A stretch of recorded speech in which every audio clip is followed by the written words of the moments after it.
We're learning a lot this morning, but I have to open our meeting. Good morning, everyone, and welcome to our Marion County Board of Commissioners meeting. It's Wednesday, March 8th. It's 9:01. We're here in the Center hearing room. As always, we start with the Pledge of Allegiance, so if you please join me. I pledge allegiance to the flag of the United States of America and to the republic for which it stands, one nation, under God, indivisible, with liberty and justice for all. Okay, we don't have anyone signed up for public comment, so we're going to jump right into our consent agenda. All right, Mr. Chair, if you would like, I would move the consent agenda this morning. First, under Board of Commissioners, Board Committee Appointments, Solid Waste Management Advisory Council, to approve an order reappointing Judy Skinner as a citizen at large to the Marion County Solid Waste Management Advisory Council, SWAMAC, the term ending December 31st, 2026. Under Board of Commissioners Committee Appointments, approve the, it's not committee appointment. It's a standalone. It's a standalone, but it's still under Board of Commissioners. Approve the American Rescue Plan Act subsidy agreement with United Way of the Mid-Valley, oh my gosh, in the amount of $2 million for the Salem Community Investment Fund that assists COVID-19 impacted individuals, small businesses, and unhoused seniors. Item number 3, approve the incoming funds intergovernment agreement with Oregon Housing and Community Services in the amount of $12 million and authorize Marion County Chief Administrative Officer Jan Fritz to sign the IGA. Under Public Works, approve an order establishing a fee schedule for administration of the Marion County Planning Program effective May 1st, 2023. Under Public Works, receive a notice of a hearings officer's decision recommending approval of Zone Change Comprehensive Plan Amendment ZCCP case number 22-004, Rafael Hernandez Mercado, and schedule a public hearing for March 22nd, 2023. Commissioner Bethel, you walked in the middle of our consent agenda. I second the motion. Would you like to second the motion? Okay. Yeah. I did read this yesterday, so I know what he was saying. And Mr. Chair, we can hear her today. Yeah, that's pretty good. I'm working on it. Yeah. Good. Just in time for State of the County.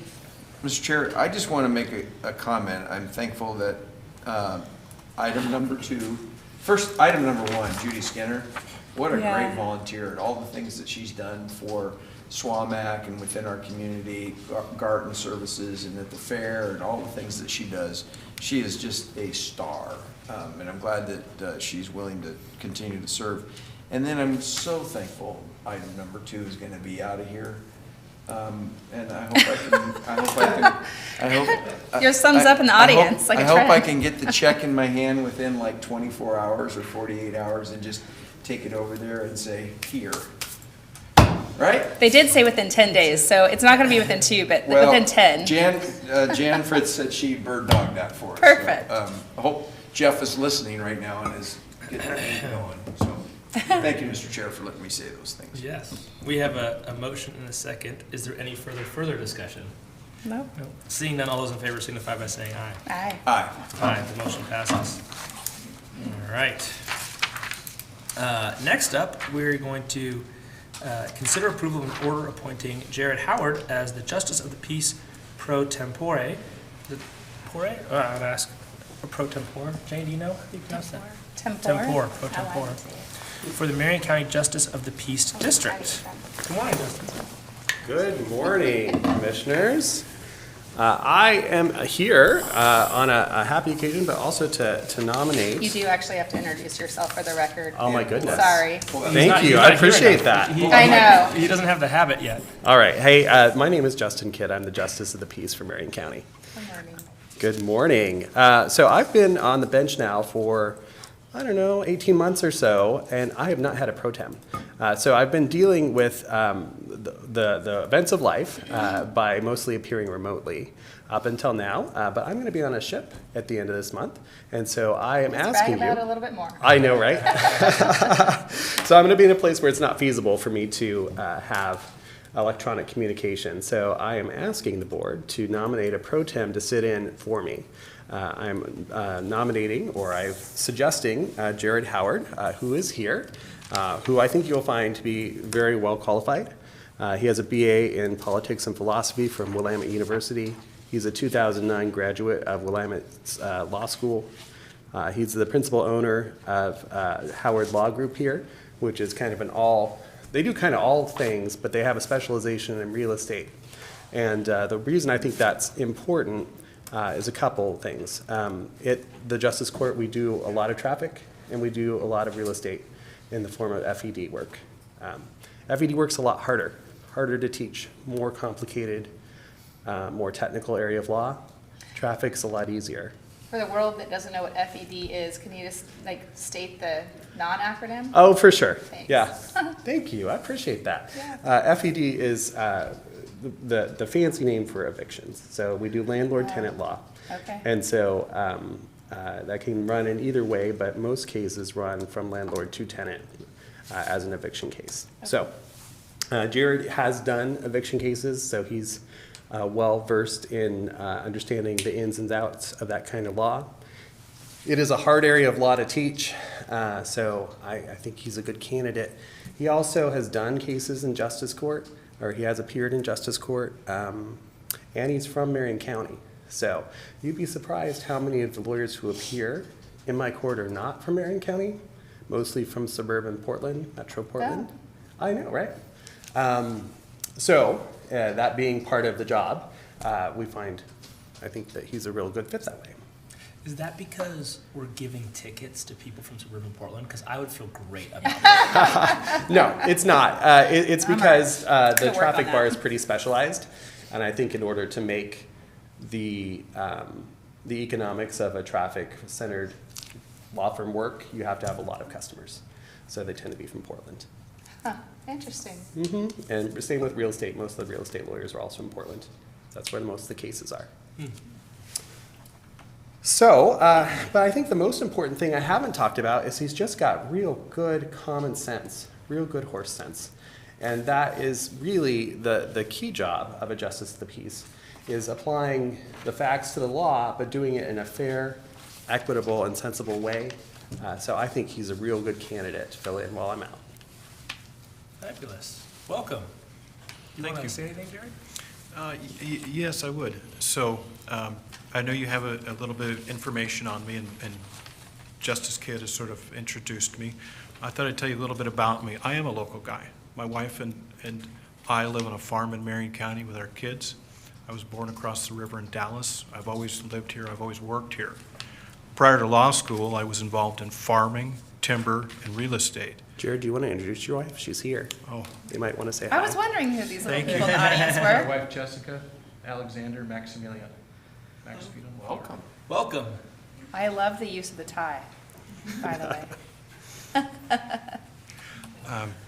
So I think that perspective, like I was a business owner before I went to law school. I've worked with my hands and my mind. Like farming, timber, those are hard occupations. Real estate takes a lot of planning. I think that has led me to practice law a little bit differently than a lot of my contemporaries, particularly in Marion County, the Mid-Valley area in general. 2009, I started my own law firm, Howard Law Group. We do kind of a mix of very specialized, complex transactional work, real estate, businesses, secured interests, et cetera. We also do court work. We do a lot of real estate. I'm known as a real estate lawyer. That includes a lot of FEDs, forcible entry and detainers, what we commonly call evictions, for both residential and commercial clients. I have appeared in justice court before, and I would indicate my experience is the same as what Judge Kidd indicated, is most of the attorneys are from the greater Portland area because of the volume. Evictions have become very complex, particularly since 2019 and some of the follow-up legislation. And I think it's a volume-based thing where a lot of it, local attorneys don't practice that anymore, but they come down from Portland and they're statewide. Now, practicing law is something I really enjoy. It's a great career. I'm interested and excited about this opportunity because it would allow me to experience working in the legal field in a different way and also engaging with the community. I mean, that's something I teach to my kids is you need to be engaged in the community you live in. We live in Marion County. This would be an opportunity for me to engage at a different level with the community and also to work in the legal field in a different capacity on occasion. That's a little bit about me. Any questions? Mr. No questions. Jared, I just thank you for doing that. I think that's really important, and I'm not going to give anything away what you're going to say today, but Commissioner Willis is going to be sharing today at our State of the County, and his point is being involved in our community. And I really appreciate you stepping up to do that in this particular way, and the way you're role modeling that for the youth that are the future leaders of our community. So that's great. Thank you very much. Appreciate it. Yeah, I wanted to say that because you said something, I think you said it sort of not, maybe it was intentionally or consciously, but you said you have to be engaged in your community. You're from Marion County. And I love that because that's true, right? That's sort of instinctive for people around here, especially folks who grew up in this area, right? That it's sort of natural. That's what it means to be from here, is that you take responsibility for this place and you give back. So I appreciated the way you put those two phrases together. I agree. It is something that I think is special locally, is there are a lot of us who have that appreciation for engagement with the community, particularly if we plan on staying here, right? And our kids will be here, is make this, it's already a good place, but make it a better place. I think that's important. Commissioner Bethel, do you have any questions?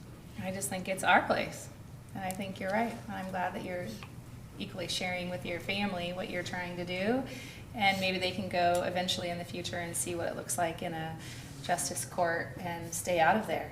I hope so. Yeah. I actually just have one question, and it's for Justice Kidd, because you've talked about this a couple of times, both of you, volume-based evictions. And so I guess I don't have clarification on, is it volume-based as in like you're the most convenient available court, so the system assigns them to you, or is this a Marion County issue that's showing up in your court? No, it's not a Marion County issue. We do about 25% of the evictions in this county. 75% of them run through the circuit court.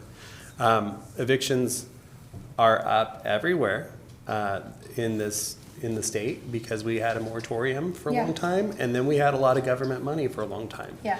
And those programs are running out. So we're super lucky in this county in that the Housing Authority still has funds, and I know that the three of you in your other role, have been really instrumental in making sure that those rental funds are available for people in our county, and they're lucky that way. But it is true that evictions are up statewide. Okay, so two things, because I'm not exactly. I think I can clarify. Oh, okay. What he's talking about is if you're going to run a eviction business as a lawyer, Yeah. you need a certain number of clients to be able to stay in business. Okay. So in a place like Marion County, where thank God we don't have as many evictions as the Portland area does, it's hard to just be an eviction lawyer. Right. Whereas in the Portland area, because there's whatever 2 million people in the greater Portland area, as a lawyer, if you're saying, where am I going to locate my business, in Marion County or Portland, you say, well, I'm going to have more opportunity. There's going to be more cases. There's going to be more clients in Portland. So I think that's what you were saying about the volume, right? But I'm asking I'm sorry, Justice Kidd, I'm asking where the evictions are originating from. Is it from, are they Marion County citizens being evicted and there's just a real estate lawyer coming down to represent the property manager? Or are these evictions across the I-5 corridor, if you will? The case must be filed in the place where the house is, or the apartment is. So they're Marion County citizens being evicted in your court. Okay, that's what I was after. Thank you.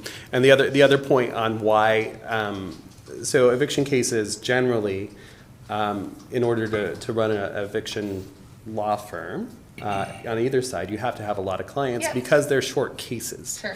Right? So, in a regular civil litigation, you could have a case that lasts a whole year. It's like a bankruptcy lawyer. I know Yeah. about this. I used to work for one. All right. Well, there you go. Anyway, thank All you. right. Yep. Okay. I got it. Jerry, I have a question for you. our justice court didn't used to do FEDs, right, before Justice Kidd came.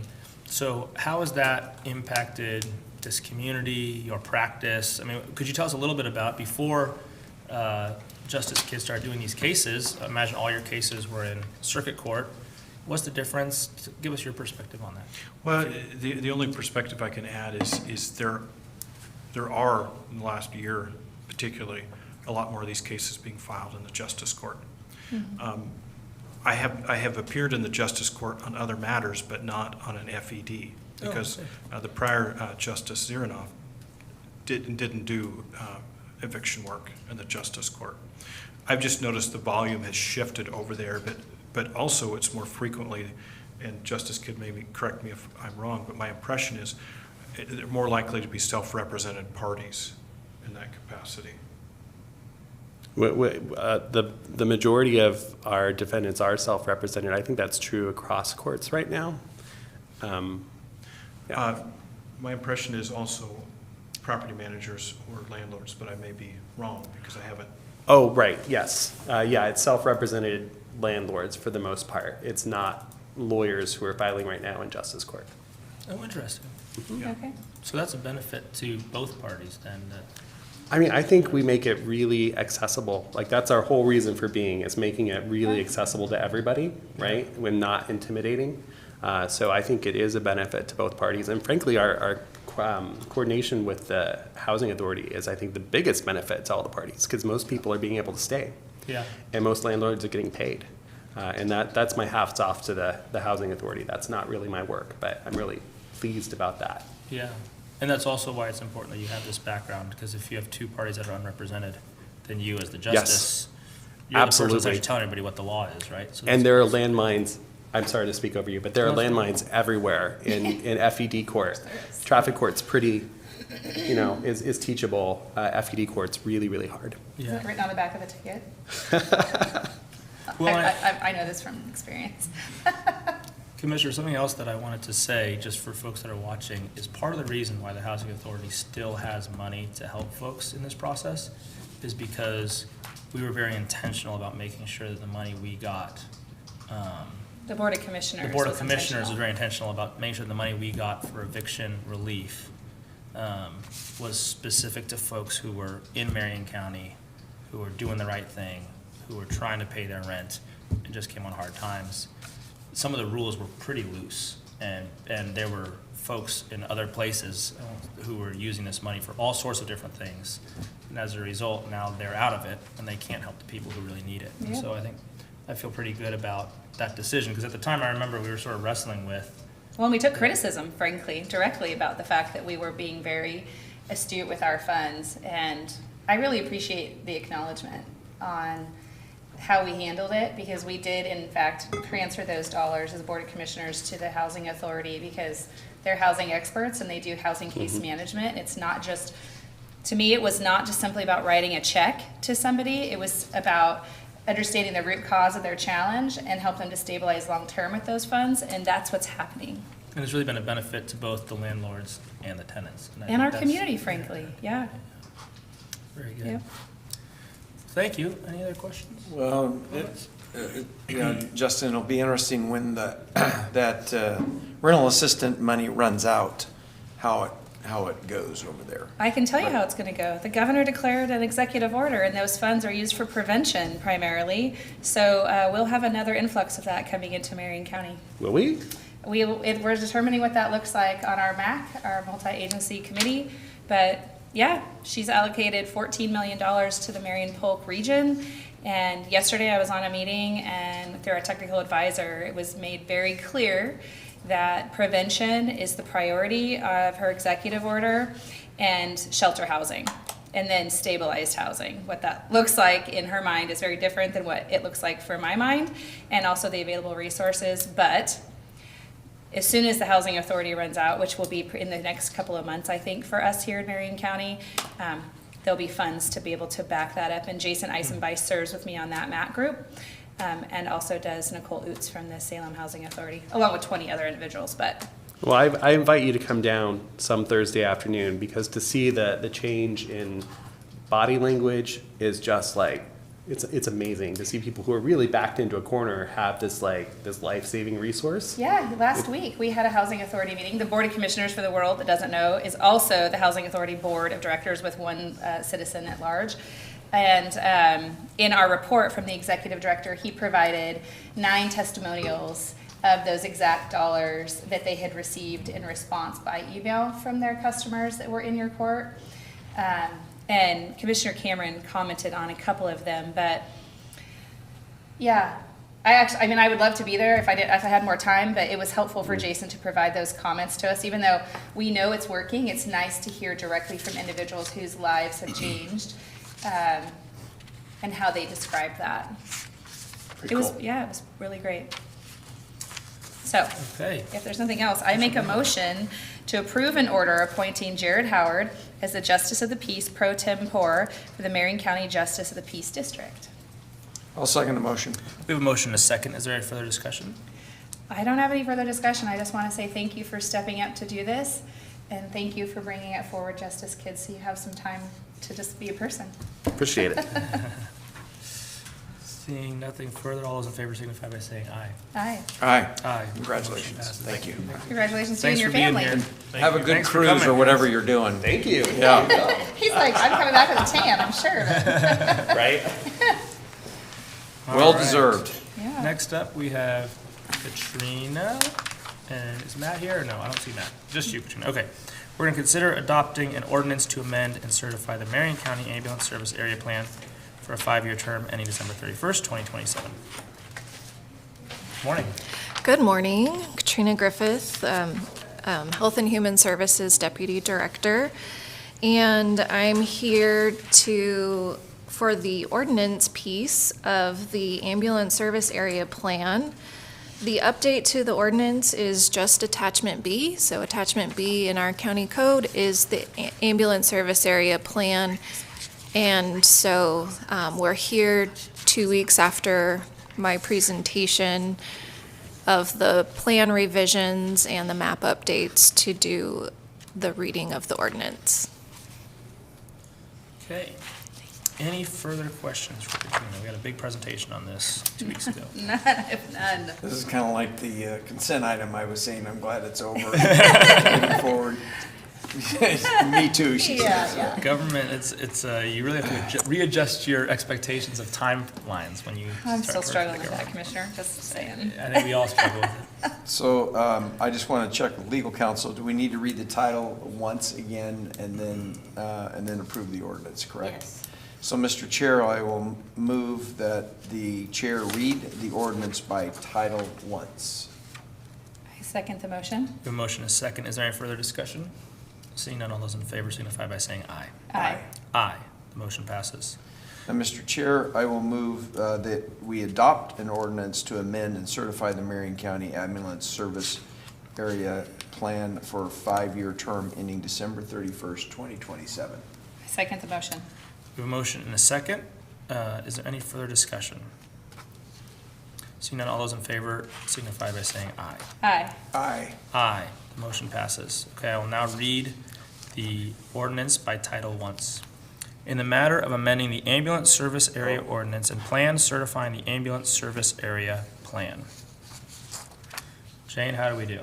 I think you did okay. It was a I- little out of order. but it was fine. Yeah, that was my fault. Brenda's I face did- was telling I us didn't- all this over there. I was almost going to interrupt it, but my sense is that it works because I read it. works. Because we made the motions, we voted on them, we adopted them, and I read the title, so I think we're good. it all got done. Yeah. It's Okay. just You got your just amended my sense of ordinance. urgency to get this out of here. Katrina, thank you for all your work on this. I Thank know you. it's been a challenge, Thank but you. you're up for it.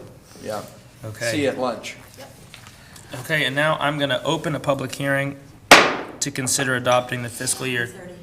Oh, it's not 9:30. I am not going to open a public hearing. We're taking a break. I'm sorry, we are going to take a Recess it. 5-minute recess, and we will come back at 9:30. Oh, but our people are here.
Our recess, and I'm going to open a public hearing to consider adopting the fiscal 2022-23 second supplemental budget.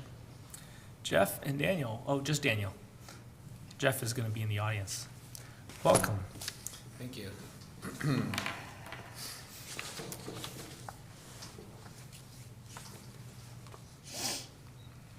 And good morning. My name is Daniel Dotto. I'm with Marion County Finance. And in accordance with local budget law and county policies, I'm here to present the second supplemental budget for fiscal year 22-23. This request is increasing the county budget by $210,483 and brings the total county budget to $715,693,173. And public notice was posted in the Woodburn Independent on March 1st, and copies have been available for review on the county website as well as in the Board of Commissioners office. The supplemental budget has been reviewed in detail by the commissioners during a management update. And within the supplemental budget, a net total of 2.0 FTE were added across all departments. The budgets of 12 funds were modified. All budget detail are included in the supporting pages beginning on page 4 of your packet. And I just wanted to note that the Central Services Fund had changes within appropriation categories, with zero net impact and therefore is not presented in your packet. And that department was IT department, and they reallocated $493,854 from materials and services or contracted staffing due to position vacancies. And coming up, the budget team plans to bring a third supplemental budget in the May to June timeframe. And with that, I'd be happy to answer your questions. And you have a resolution in front of you to sign. We had a meeting where we went through all these different things line by line. Do you commissioners have any questions or comments before we move forward? Nope, I asked and they were answered in that work session. Great. Thank you. Most of these changes, it seems like, were pretty minor. I will just note for the record that no one has signed up for public comment. Great. Then, Mr. Chair, I move to close the public hearing and approve a resolution to adopt the fiscal year 2022-23 second supplemental budget. I'll second the motion. We have a motion and a second. Is there any further discussion? Seeing none, all those in favor signify by saying aye. Aye. Aye. Aye. The motion passes and the hearing is closed. Thank you, Daniel. Thank you. Thank you, Jeff, for your work. And that concludes our board agenda today. Is there anything that you'd like to share before we adjourn? The only thing I would like to say, since I can talk today, is that we have the state of the county today. It's at noon, and I just want to say thanks to SEDCOR for hosting and Portland General Electric for sponsoring. And it will be streamed live on our Marion County Facebook page for individuals who were unable to participate in person. So I actually was getting messages last night, people trying to register, and I was like, it's closed, so you'll have to give me social media. And I just look forward to it. We have a lot of great things to share, and I hope folks tune in to learn about what we've accomplished in the last year and where we're going to be going in the next year. Yeah, so we'll see you there. We'll see you there. Mr. Cameron? Oh, Kaiser. Oh, yes, Yeah. it's in Kaiser at the Civic Center. Because the memory's always either Broadway or Convention That's Center. right. and it's Yes. This year Kaiser, we're so going to it's Kaiser. changed. But we have a carpool, so I'm not worried about it. They'll just drop us off. But for those of you who have registered and are attending in That's what I was person, it's at the Kaiser Civic Center in Kaiser. So we'll see you in Kaiser. Very good. See you in Kaiser. Yep. Okay, we're adjourned.